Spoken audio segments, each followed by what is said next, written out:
an imagined glorious past and opposed change.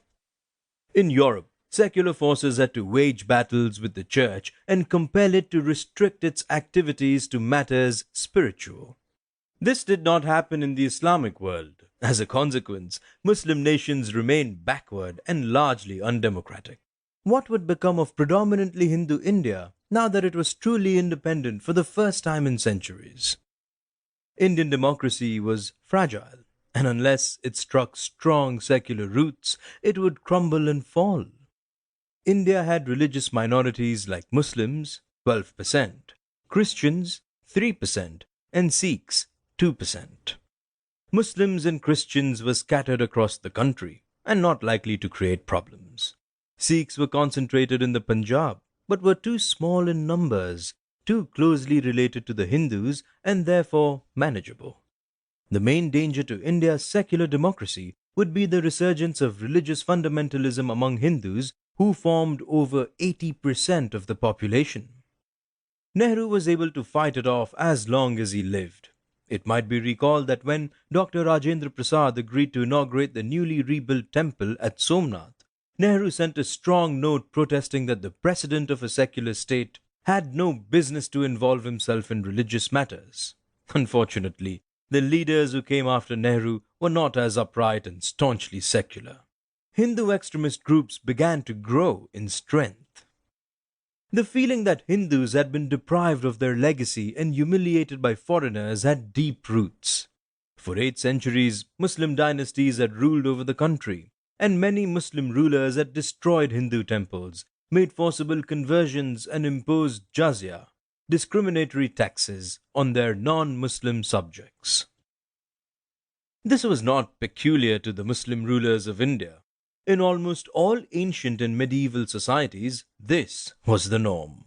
Hindu rulers too, for instance, had persecuted Buddhists and Jains and destroyed their places of worship.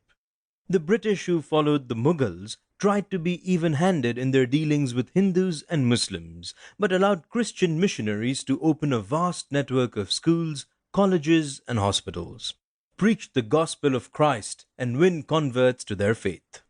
It was during British rule that Hindu nationalism took birth. The most powerful movement, the Arya Samaj, began under the leadership of Swami Dayanand Saraswati, 1824 to 1883. His call back to the Vedas received wide response, particularly in northern India. Amongst the Arya Samaj converts was the Punjabi Lala Lajpat Rai, 1865 to 1928, who was both an ardent Hindu and a leader of the Indian National Congress.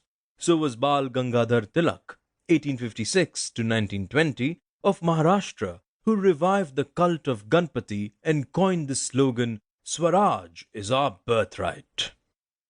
In due course of time, Hindu militant organizations took birth. The most important of these was the Rashtriya Swayamsevak Sangh, RSS, founded in 1925 by Keshav Baliram Hijewar, 1889 to 1940, in Nagpur. He propagated the cause of a Hindu Rashtra, a Hindu state. He was anti-Muslim and also anti-Gandhi because the Mahatma strove for equal rights for all religions. Hejewar was succeeded by M.S. Golwalkar, who was followed by Balasaheb Deoras. Together, these leaders, all charismatic and all unashamedly communal, strengthened the organization through fascist propaganda, strict discipline, and targeted social work among the Hindus during calamities like earthquakes and famines and during partition.